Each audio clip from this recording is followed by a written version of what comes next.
I would simply say that man doesn't acquire feminine qualities.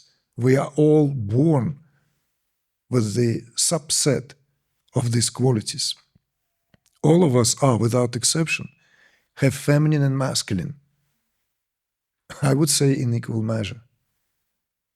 In equal measure. Just as the solar and lunar energies are here important in equal measure.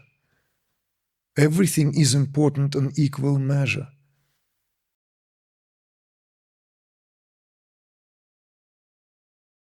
So I've been in the past 2 months researching the role of transgenderism in Islam, and took me to very interesting places.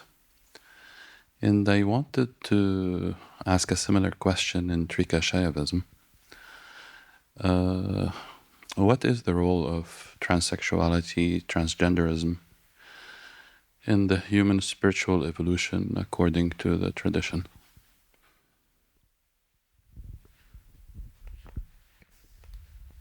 It's very simple in a way. And it may sound totally politically incorrect.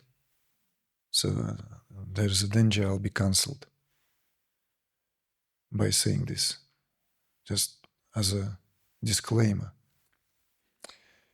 And this is not my personal view, although I can add my personal view afterwards if that's of interest. Let's clarify here. Whatever happens at the surface level of life, where diversity and multiplicity, as it were, takes over, because that's what it is, then there is no end to various different ways of how this will display itself. Literally, sky is the limit. We can add to that also the opposite of sky is also the limit. So there is every variable is there, every variable, right? That whatever at that level of diversity. When it comes to perennial traditions, and of course, you're asking if there is tantric view on this, right? If there is, let alone more specifically, how Kashmir Shaivism views this, right? Which is a popular name for a Trika Shaivism. I am afraid, from the point of view of spiritual evolution, there is no interest in the changes at the superficial level of appearance, because that what here is represented by the process of transformation is happening at the internal level as a byproduct of that transformation. And it is simply known as sublimation. And this sublimation, yogically speaking, can be seen as a sublimation of specific qualities. These qualities are energetic principles out of which the entire creation is woven. Certainly our neurophysiology is subjected to that. So the whole, let's say, understanding of these principles that are represented by the alchemical, let's say, substances such as the energy of sun, moon, and fire, right? The solar, the lunar, and the fiery energies, how they are interacting in a subtle level, and that's the entire alchemy is all about that, at least in the yogic curriculum. There are different types, different alchemical schools, very slightly. But as far as, let's say, Indic yoga, the emphasis here is, of course, just as in Hatha yoga, the union of the Ha and Ta, which is the union of the sun and the moon, which is represented here by respective principal channels, Ida and Pingala. right? The subsidiary channels, which basically where the breath oscillates in every human being, warming us up and cooling us down at the clinical level, right? And all that comes with that, what imbues the body with longevity, with youthfulness, with beauty, with strength, with vitality, all these qualities are represented, let's say here, right? By the balancing energies of the ascending and descending breath, respectively Ida and Pingalas, which is how sympathetic and parasympathetic nervous system function in itself as it alternates when we breathe through either right or left nostril respectively, and how that breath changes temporarily for a fraction of a moment. That moment is very short when the breath flows spontaneously in the medium channel, right? So this is very well known, very well understood. It belongs to the ABC of spiritual vocabulary.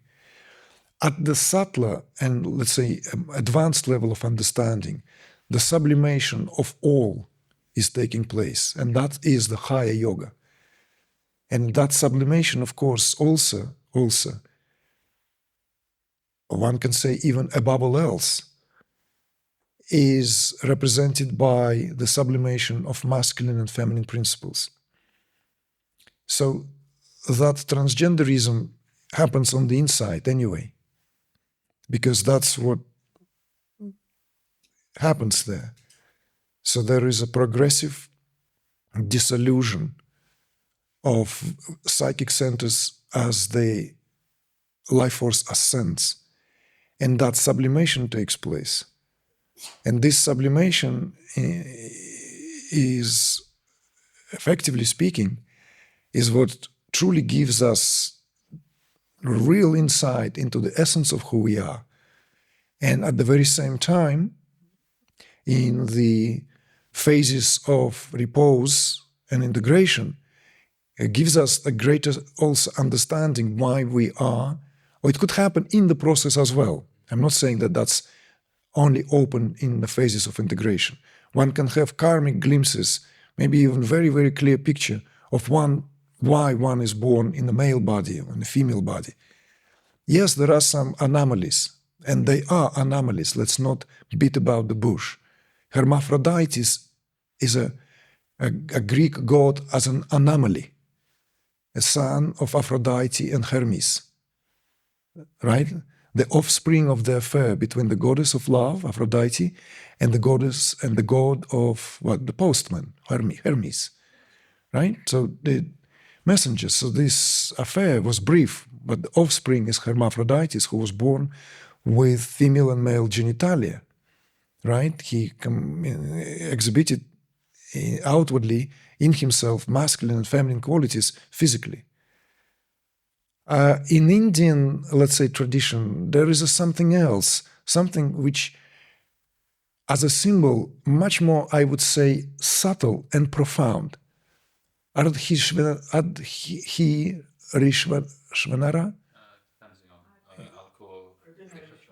Yeah, it's very, very hard to pronounce. Yeah, Ardhanarishvara. Yeah, which means, effectively speaking, he is she. It's both. And iconographically is represented by, literally iconographically, in effigies and sculptures with male and female characteristics, right? So there will be one female side and one male side, or masculine and feminine side, down to the display of genitals, like one breast only, so, and the face as well.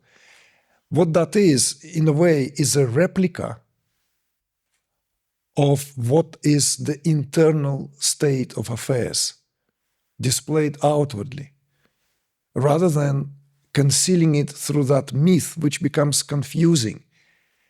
And of course, and throughout the cultures has been romanticized a lot, particularly when it enters the domain first of the high culture. High culture, I mean here, using the pedestrian language, in terms of the, let's say, the culture in any civilizational setup where people are intellectually, let's say, educated, right? Well-read, literate, obviously, right? They, like we could address them as the educated levels of society, have always played with this kind of iconography and imagery in terms of for their own ends, embedding it with poetic connotations, allusions, and of course, heavily projecting it with one's own, let's say, unprocessed, very often, psychic content.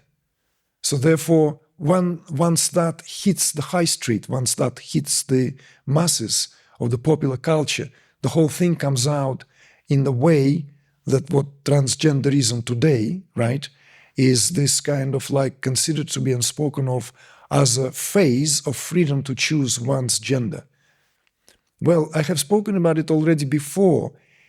One can alter things outwardly, right, at the expense of heavy control of hormone production.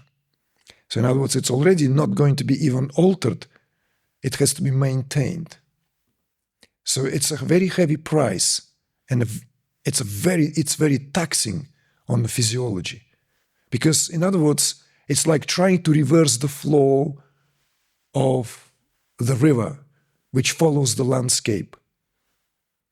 Right? But someone decides, well, I don't want a river flow down here. I will turn that river up the stream or around this way because that's what I fancy. That's what I can do now, somehow, by hook or by crook. And that's what it is. It's literally turning the river up the stream instead of how the waters of the river flow naturally. This is a tremendous violation of physiology. That's just at the surface level of affairs. At the subtle level, one can never become a man or a woman, respectively, because the subtle anatomy is not completely identical. So in other words, there would be always propensity, always. Soon as and it's very well known, soon as you stop taking hormones, then the body will go back to whatever it was, like the landscape. You can cultivate that, stop cultivating it, will go back to what it naturally is, right? LA is naturally a desert, not an oasis. It artificially created into the oasis, forcibly turning into a thriving oasis. But right now it's a big decision what to do, because in not so far distant future, nature will claim it back. By hook or by crook. That's what it is. So, going back to the perspectives that, let's say, the perennial tradition's known for, the job is always internal. It's the inner job, never outer job. It's always inner job. So, in other words, the real change happens inside, within. It's of little significance of what's going to happen. Okay, I consider myself a lopsided man and I want to become a woman. Well, I forced my physiology, right, in whatever way. And of course, I know this is what I'm saying now is a blasphemy under the category of cancel culture, right? I'm using the blasphemy. Of course, it's not a blasphemy. It's common sense. But today you can't say these things out loud. It's politically incorrect. Okay, fine. I've undergone this, right? I'm in a process. My breast is growing, right? My voice is changing. I don't need to shave or keep a stubble, right? I don't know. But I'm now not a woman either. So I was a lopsided man, now I'm a lopsided woman. I'm using my words very carefully. What do I mean by lopsided? Everyone is lopsided until one marries the other part within themselves. So this transgender is, in a way, a sign of our time, where we have fully entered the phase of confusion to such degree, where a confusion stems from a real understanding of what the boundaries of individual freedom. In the age and in the day and age characterized by that, let's say, slogan of what liberal democracy is supposed to mean, right? Liberal democracy means the freedom of an individual, not at the expense of any of its social groups, isn't it? So in other words, it's supposed to be the highest achievement of Western thought as far as the social structure. And it's meant to be seen as an achievement, as a more civilized society. And this is largely because at some point a plot is lost utterly and entirely. The freedom is being looked where freedom does not exist, where freedom can never be found. And that freedom is therefore will now go through all these isms, schisms, and mutations and convulsions, trying to find freedom where, effectively speaking, is a sand. You want to grow an oasis there? Well, it's a sand. You pour your water down there, you plant the palm trees, you forgot to water it, they all die, wither away. There are natural oases, right? Palmyra, right after you cross the Atlas Mountains. Have you been in Morocco? You remember, you know that? Palmyra, one of the largest natural oases on the planet. A freak of nature. You know, it's called Palmyra. It's vast. You drive along that, you know, this is also where the films of the Lawrence of Arabia all shot there, you know. So this, you know, cultivating human landscape as one pleases, because one doesn't feel happy in one's own skin. And I have encountered a lot of resistance, even in the spiritual circles, even attempting to speak about it in a much more, let's say, apologetic language than I'm doing now. And that caused me making a lot of enemies there and then. Because to me, it felt simply that it's important to point out the real job is elsewhere. Freedom is elsewhere. So if someone doesn't feel happy in one's own skin and insists that by changing the appearance, you know, one wants to be a woman, well, you know what? There are cultural ways of how to do it. Play a woman in a theater. Play. There are festivals. There are dresses, you know. How many of you know that in certain cultures this is done? These were like festivals specifically assigned for that. So men can have the capacity to do that. But with the help, let's say, of modern medicine, which seems to be now entered the phase when there's no limits, because everything is possible, except that it's not possible to do God's job. One cannot reverse the flow of the river. It will flow into the ocean.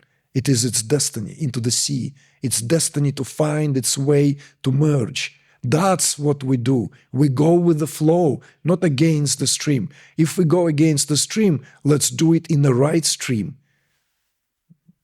Let's go and turn the river of our, let's say, waste of energies upward. So again, example here, we decided to irrigate the wrong landscape. The wrong landscape. The irrigation should happen from within. And it is there when we discover and can create an oasis. That internal oasis, when one can reconcile masculine and feminine principles, extremes can be reconciled there. And it is very well known that once these extremes are reconciled, balanced out, it results in peace, deep understanding. One understands what it means to be a man in male's body, what it means to be a woman in a female body, whenever there is more balance between those energies. So that's my perspective added, infused, woven into, let's say, because spiritual traditions are not interested in cosmetic surgeries. Not interested. See? The real deal, yes. The real deal. Quest for immortalities, something real. But like stretching here, changing here, cutting off here, it's of no interest, because this body is going to die anyway. This body is going to wither away. This body is designed in such a way that it will serve, and then the time for it to be given back. Dust to dust. Ashes to ashes. This is the way of life. Right? That was what was never born does not suffer. That what never comes and never goes does not suffer. So that's where the emphasis is.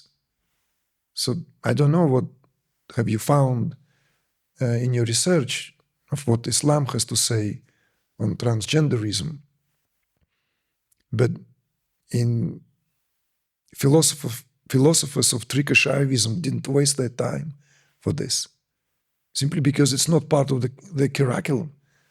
They would have been probably even surprised why we should even speak about that. So my findings are very, very low confidence level, especially in Islam. But in Hinduism, Shiva, the statues look very masculine, feminine kind of mix. Loki, some Kanzeon, the bodhisattva of compassion. Ailments. Yeah, is probably it belongs to the Buddhist pantheon of deities. Yeah, and there are a few in Greek mythology. And I was wondering if there is a role in Trika Shaivism as mythic figures or some sort of leading figures in the philosophy driving it or not. Not so much. Not so much. The emphasis is being placed elsewhere. You see? Other branches of Hindu thought, or Indian thought, dealt with that. Monistic philosophies, you see, when if it's down, as it were, to dual nature, if it deals with here and there, right, then of course one have to address this and propitiate that, so that's a whole rich science of Vedic science, Vedic sciences, rich body of work. How to appease, propitiate, how to build properly, how to eat properly, how to sleep properly. All this, these are different branches, all 40 branches of Vedic wisdom. They have their role and purpose, of course. But when it comes to, let's say, philosophies which deals with the utmost state of affairs, the emphasis therefore goes straight to the core of the matter, right? So that's where the emphasis was placed. But if you are interested simply for the sake of quenching your curiosity, or anyone who is hearing this now, like why, for instance, so many Indian sculptures or paintings, or Buddhist, right? Indian, I'm saying Hindu gods, male gods, or Buddhists, right? Iconography has this effeminate quality to them, right? They're not like this, let's say, heroes of the ancient Greece. They don't look like Hercules or Heracles. They don't look like Achilles. They don't look like, let's say, sculptures of Poseidon or Zeus from the Hellenistic period. No, they don't. Indeed, the look is very different, very broad shoulders, right? It's one of the characteristics, very broad shoulders, wide shoulders, very narrow waist. Have you noticed that? Very narrow waist. And round shapes, not masculine, not...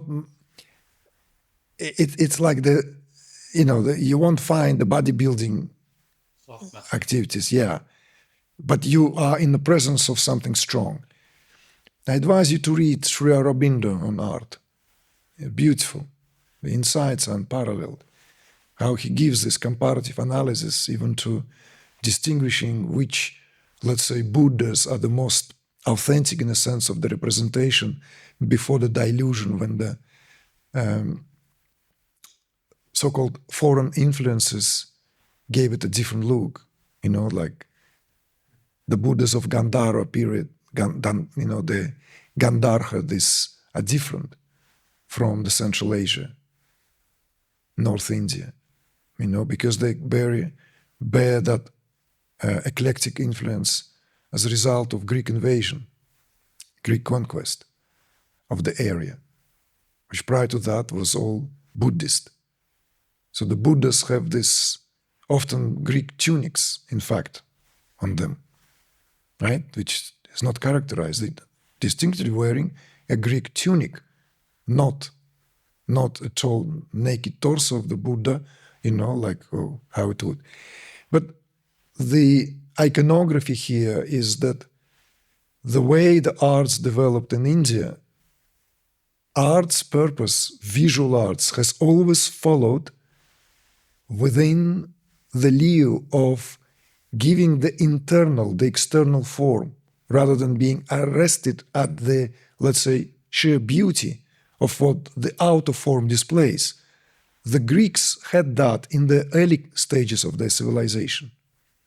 Someone who has studied art extensively back in the days, I can tell you that if you look at the early Greek art, kouros and kouroses, right, those archaic sculptures, which are in comparison to, let's say,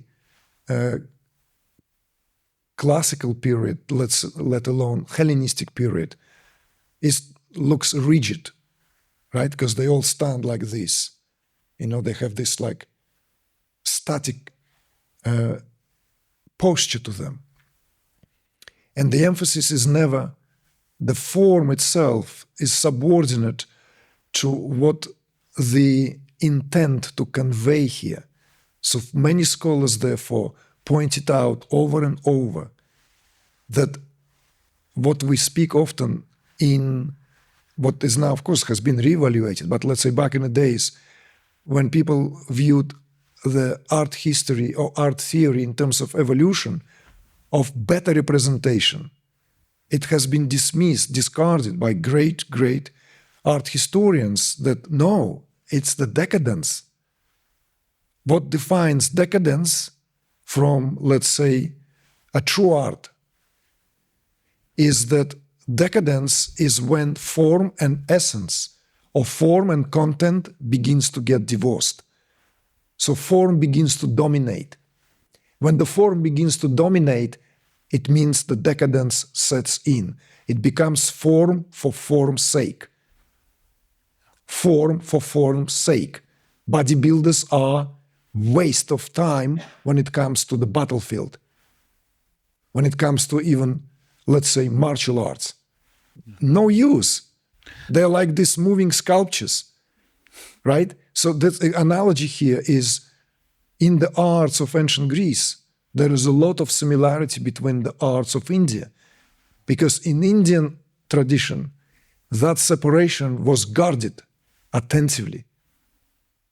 And we could even argue that the decadence sets in first in a spiritual landscape, always. And just let me finish this, because it's very important.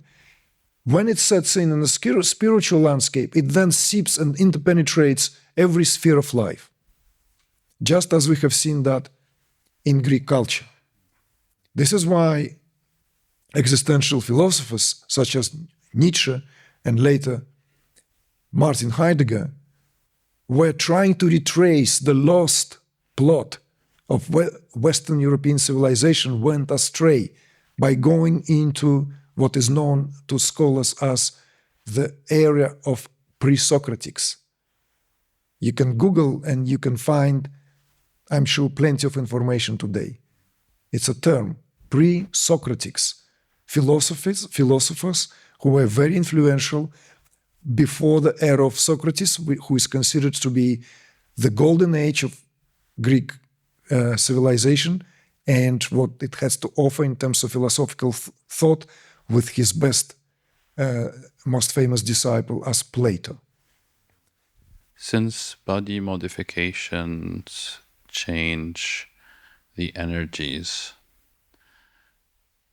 and these new energies can perform different functions than the native energies,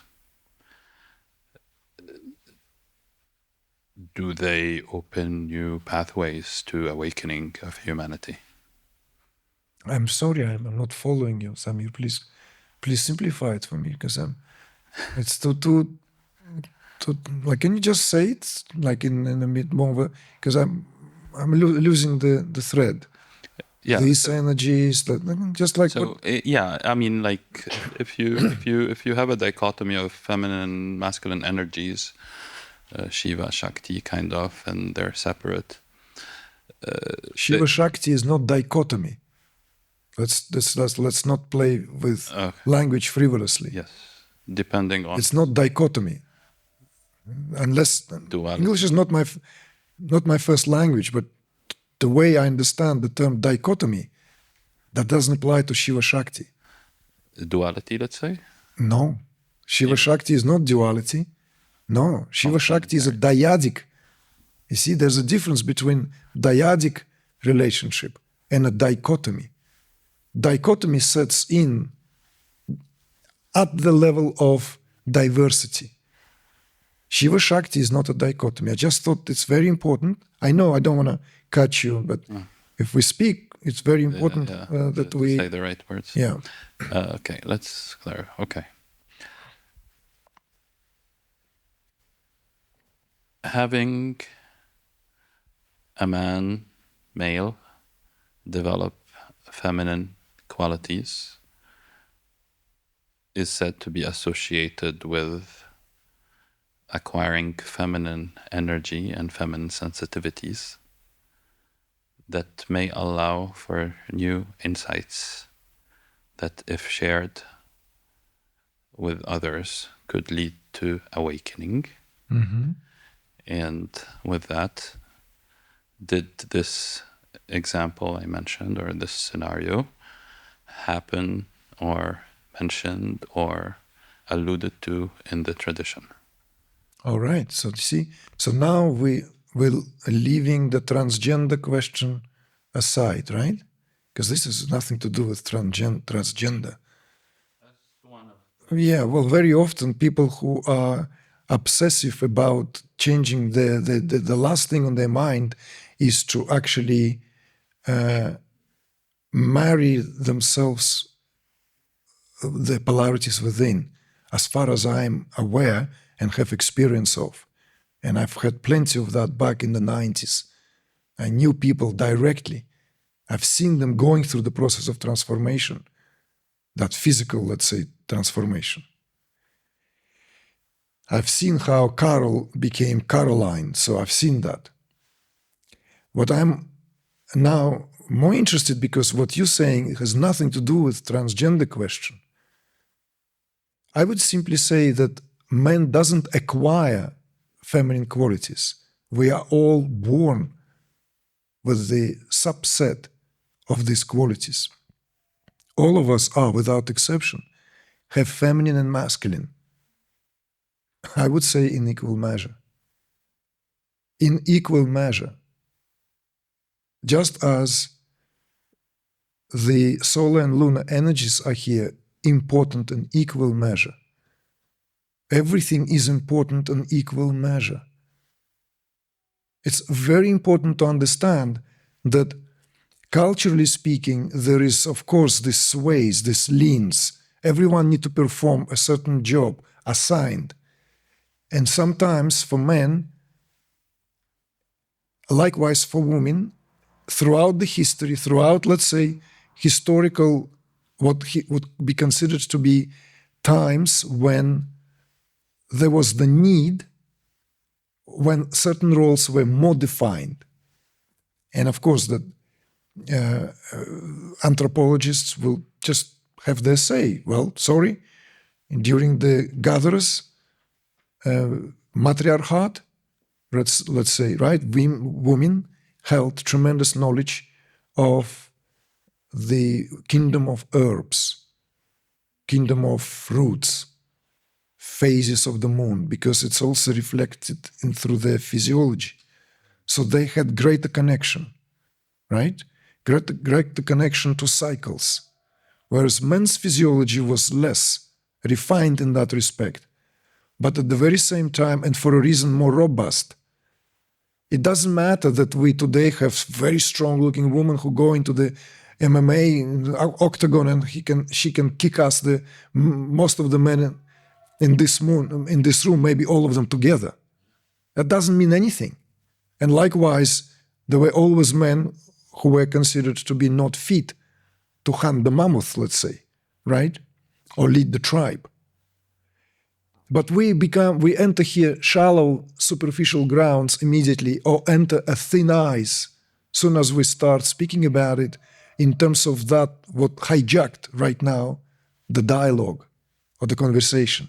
And the conversation is hijacked by these superficial slogans, you see, without understanding the complexities of how the gender roles are defined in different civilizational setups, where often survival and thriving was the way of life, how it took form, you see?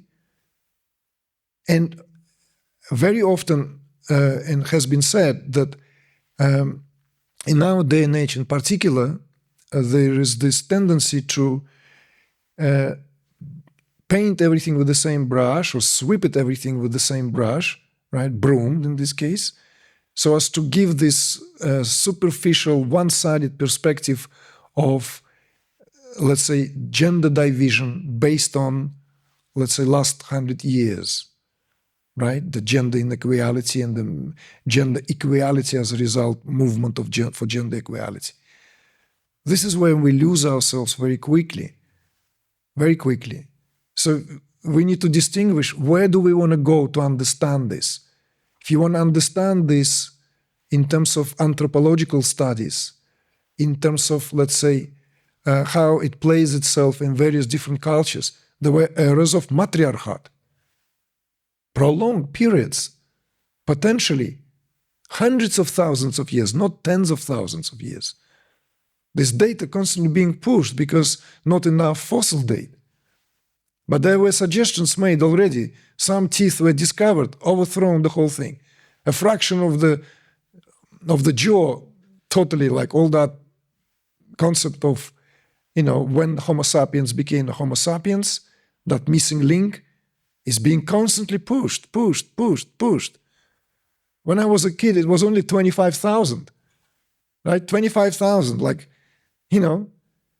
nearly as ancient as the first kingdom in Egypt.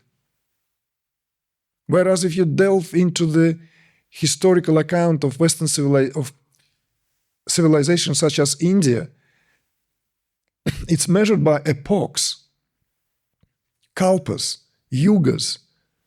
So it's a very different understanding of time. So what I'm saying is that there are phases. There was a phase of matriarchat, but then the cold came. The cold, right? That the great ice, the ice age. And the ice age was significant in terms of the changes from matriarchat to the patriarchat. And of course, like, there are reasons why these roles have changed. It was down to survival. So one can argue, men then, since the Ice Age, usurped their power and kept it to themselves, never sharing it with women. This is a very, very primitive understanding. This is not based on that. In certain cultures, matriarchat, or let's say, that who is here, the guardian of the transmission and passing of the gene, is still considered to be intact. But what you're asking here to me is much more interesting. When I said, like, how can we put the transgender aside? That we are born with these qualities, both men and women alike. But there are also karmic tendencies. What if I'll tell you something that maybe your Vedic astrology would tell you, or some of you have heard, that it's not at all uncommon when astrology can point out that there is a possibility that you as a man in your previous life was a woman, as an embodiment. And there are certain lessons here now play themselves out. And reverse is true. So sometimes it almost feels, for the soul, this certain sense of discomfort being in a female body, you know? Like it's not like female in chain of incarnations, right? But it's feeling like embodying this, it feels a little bit awkward, like I'm making sense out of that new experience. Of course, that's all I know in this incarnation. And boom, suddenly oh, wow. Where does it take us? You see? So we traded these roles over and over and continually doing so. And for many of us will continually do so. So the importance is here, why one is born in that particular body, with that particular body.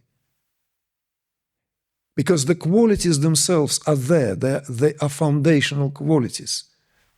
So they are there, but they get, let's say, some of them get fostered, honed, cultured, others withered, suppressed, repressed. But in children, just watch children play. It's not just because I fathered 5 children, but I've observed children all my life, and it's interesting how there is this genderlessness for quite a bit of time, but then how we want the girl to be a girl, and she's only happy to oblige. You want me to wear the dresses? I'll enter the role fully. And in no time, Daddy, look at this. Did you like this dress? Do you like this dress? Do I look nice? All this is learned already. There's none of that in a toddler. No. In a toddler is none of that. In a 2-year-old, none of that. In a 3-year-old, none of that. We dress them cutely or boisterously, right? And there you have it, a tomboy girl, right? Because we wanted her to look like a bit more, modern girl, away with pink dresses. Let her wear, a square checkered shirt, flannel and jeans. That's what we want our girl now, the 3-year-old walking around there, trying to make sense of that. See? So much influence there. Constant influence. Constant. And then, of course, it's soaked in. And then what? We mimic. Constantly mimic. Because that's what it means, projecting. Constantly projecting. This is ingrained, inbuilt in the survival, and to make ourselves feel part of. And that feeling part of, feeling safe, accepted, right? There we go. We got the girl we wanted, we got the boy we wanted, and the boy becomes mommy's boy, softy and this and that, and we think, oh, such a sensitive boy, right? But he needs a kick in the butt and he needs a father. What do we do now? Ouch. Right? What do I know? This bloody Russian comrade. Thank you, Samir.